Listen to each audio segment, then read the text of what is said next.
at night to call for me, like the waves upon the sea. Endlessly you drift away, but my love here will always stay. In my loving. Hello mga kalola. So ngayon po ay nakakuha na ako ng aking Senior Citizens ID at 2 booklet para sa medicines at groceries and movie pass. August 21 is National Senior Citizens Day. The day is intended to increase awareness of the factors and issues that affect older adults, such as health deterioration and elder abuse. It is also a day to recognize and acknowledge the contributions of older people to society, to let them know how much you care, and it's an opportunity to recognize their accomplishments. In 1988, President Ronald Reagan proclaimed this holiday to raise awareness about issues that affect senior citizens and their quality of life. Para po sa mga katulad ko na nakaka-senior citizen pa lamang, narito po ang ilang kaalaman at guidelines kung paano tayo makaka-avail ng ating mga benefits and other privileges as senior citizen. Republic Act 7432, an act to maximize the contribution of senior citizens to nation building, grant benefits and special privileges and for other purposes. Section 3, Contribution to the community. Any qualified senior citizens as determined by the Office for Senior Citizens Affairs or OSCA may render his or her services to the community, which shall consist of but not limited to any of the following: A. Tutorial and or consultancy services. B. Actual teaching and demonstration of hobbies and income-generating skills. C. Lectures on specialized fields like agriculture, health, environmental protection, and the like. D. The transfer of new skills acquired by virtue of their training mentioned in Section 4, Paragraph E. Undertaking other appropriate services as determined by the Office for Senior Citizens Affairs or OSCA, such as school traffic guide, tourist aid, preschool assistant, etc. In consideration of the services rendered by the qualified elderly, the Office for Senior Citizens Affairs or OSCA may award or grant benefits or privileges to the elderly, in addition to the other privileges provided for under Section 4 hereof.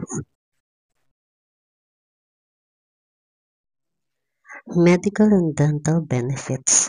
A senior citizen is entitled to free medical and dental services in government establishments anywhere in the country.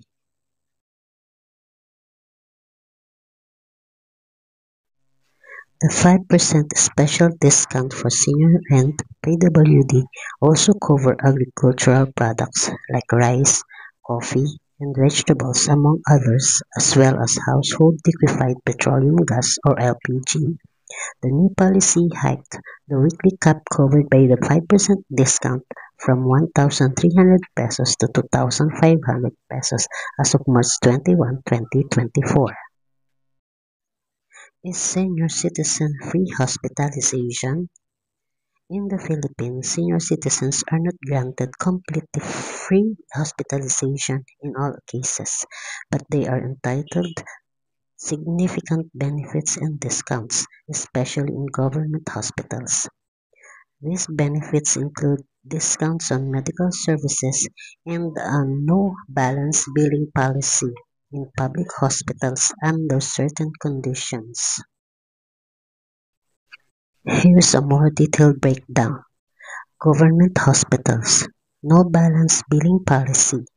Senior citizens admitted to service wards in government hospitals can avail of the no balance billing policy, meaning they don't have to pay anything upon discharge if their confinement is in accordance with hospital protocols and medically necessary. discounts. Senior citizens are entitled to a 20% discount on medical and dental services, diagnostic and laboratory fees, and other medical supplies in the pay sections of government hospitals as long as they are medically necessary.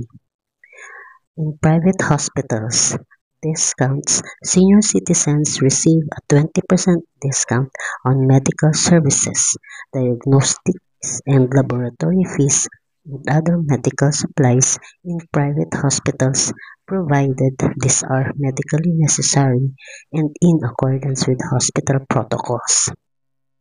VAT exemptions.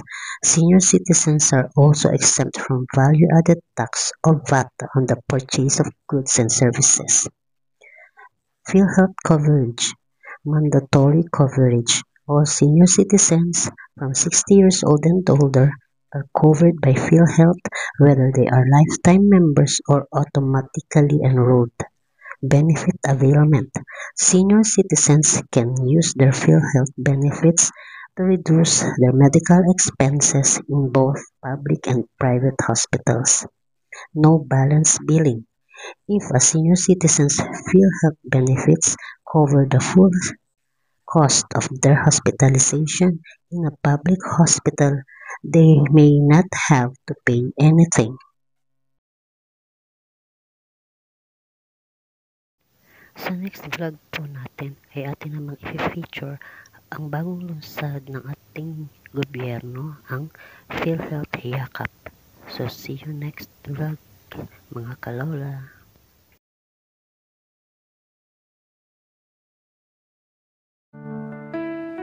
In my loving arms you'll find a place to rest, a peace of mind.